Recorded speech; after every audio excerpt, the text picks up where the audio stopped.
सारिका चौधरी जी, आप पार्षद हैं। क्या वजह है कि पिछले 2-2.5 सालों से दिल्ली नगर निगम का जब नाम आता है, जब इस बैठक की बात आती है, तो हम एज्यूम कर लेते हैं कि भाई होना जाना कुछ नहीं है, हंगामा ही होगा। ऐसा क्यों?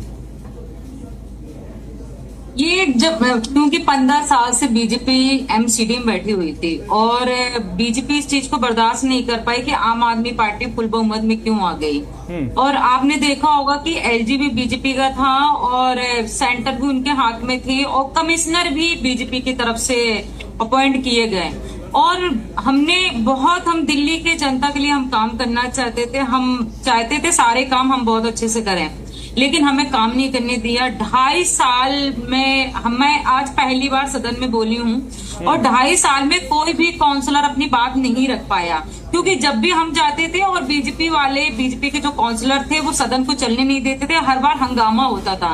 और जिसका रीजन ये रहा कि जब काउंसलर कोई चुन के आता है, वो जनता का प्रतिनिधि होता है, वो अपनी जनता की समस्याओं को लेकर के सदन में रखता है और वो फिर सदन में रखने के बाद में वो चीजें जमीन पे फिर लागू होती हैं। लेकिन ऐसा नहीं हुआ। स्टैंडिंग कमेटी ना बनने की वजह से बहुत बड़ी प्रॉब्लम क्रिएट हुई और बहुत सारे ऐसे इशू थे जिसको मैं इतना बारीकी से आपको नहीं बता सकती हूँ, लेकिन सदन चलने में बहुत प्रॉब्लम क्रिएट हुई। 2.5 सालों में इन्होंने कभी आज तक सदन नहीं चलने दिया। हम जो भी प्रस्ताव लेके आते थे हर चीज में इन्होंने तो आज जनता भलाई के लिए जो काम करना चाहिए। सारिका जी ठीक है, आज की बात करते हैं। आज आप लोगों ने क्यों हंगामा किया? आज हमने हंगामा नहीं मचाया था, कुछ इशू चल रहे थे, जैसे यूजर चार्जेस को लेकर के हमने काफी हंगामा मचाया था, जिसको लेकर के 6 मई को हमारे नेता विपक्ष अंकुश नारंग जी ने एक लेटर लिखा था मेयर को कि जो दिल्ली के अंदर आपने यूजर चार्जेस लगाए उसे खत्म किया जाए। पूरे दिल्ली में आप ही बताइए कि बहुत सारे एरियाज में दिल्ली में 80% लोग जो है, जो घरों का जो कूड़ा होता है वो प्राइवेट लोग कलेक्ट करते हैं और ये सरकारी जो एमसीडी गाड़ियां वो कलेक्ट नहीं करती, मुश्किल में 20%। तो सारिका जी, मैं पार्षद नहीं हूँ, मुझे पता था कि आज की बैठक में यूजर चार्ज पर जो एमसीडी सदन है कोई फैसला लेगी। आप लोगों को पता नहीं था कि उसको आज वापस लिया जाएगा? नहीं, आज हमने इसको कैंसिल करवाया यूजर चार्जेस को लेकर के, क्योंकि हमने 2-3 दिन पहले धरना दिया था। इसको लेकर के हमने बहुत हंगामा मचाया था और एरिया के बहुत सारे आरडब्ल्यू जनता हमसे मिलने के लिए आई थी, जिसको लेकर के हमने मेयर से भी बात की। हमने इसको लेकर के इस मुद्दे को बहुत तगड़े करके उठाया था। आज इनको यूजर चार्जेस वापस लेना पड़ा। ठीक है, चंद्रमोहन शर्मा जी, भाई साहब, सीधा प्रश्न है। बीजेपी चाहती है सदन चले, आम आदमी पार्टी चाहती है सदन चले, लेकिन सदन चलता नहीं। कहां पर पेंच देखते हैं आप?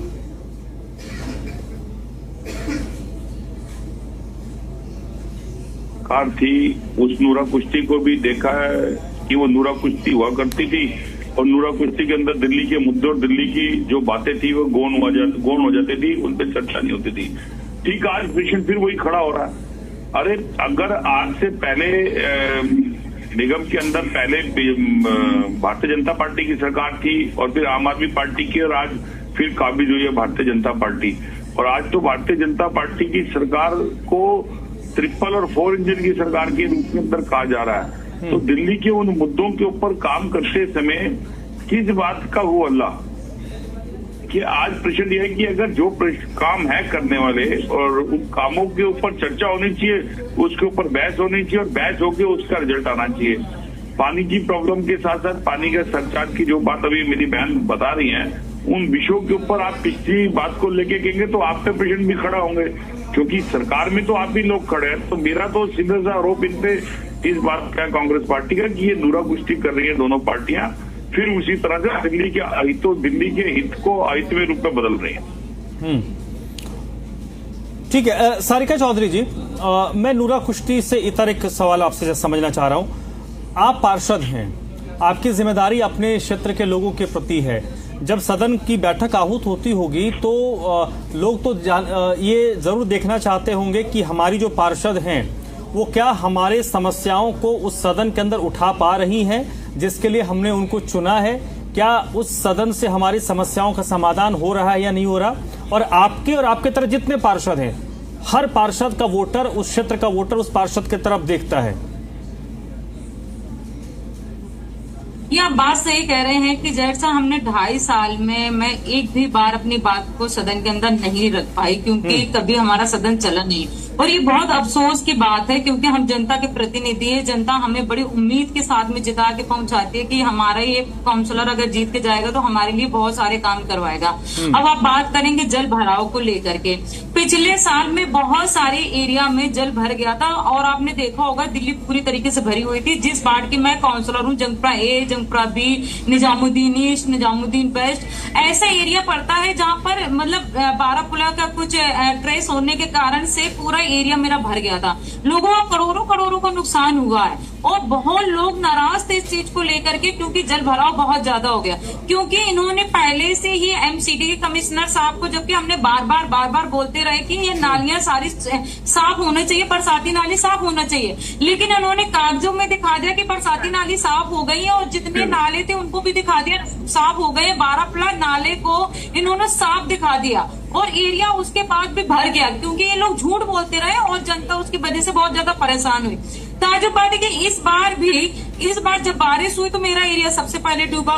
तो जाहिर सी बात है, जब एरिया डूबेगा तो लोग किससे जवाबदेही मांगेंगे? काउंसलर से मांगेंगे कि भाई काउंसलर जो एरिया में रहता है, जो पब्लिक के बीच में रहता है, लोग उसी को बोलेंगे। उनको किसी से लेना देना नहीं कि बड़े लीडर कौन है कौन नहीं है, कमिश्नर क्या कर रहा है क्या नहीं कर रहा है। उनको लेना देना होता है पार्षद से, क्योंकि वो पार्षद से जुड़े हुए लोग होते हैं। जल भराव को लेकर के और मलेरिया को लेकर के आज मीटिंग थी, वो आज सदन था हमारा, तो जिसमें जल भराव को लेकर के सारे काउंसलरों ने ये मुद्दा उठाया। ऐसा नहीं था कि सिर्फ आम आदमी पार्टी के काउंसलरों ने मुद्दा उठाया, बीजेपी के काउंसलरों ने मुद्दा उठाया कि एरिया बहुत ज्यादा भरे हुए हैं जिसकी वजह से बहुत प्रॉब्लम हो रही है।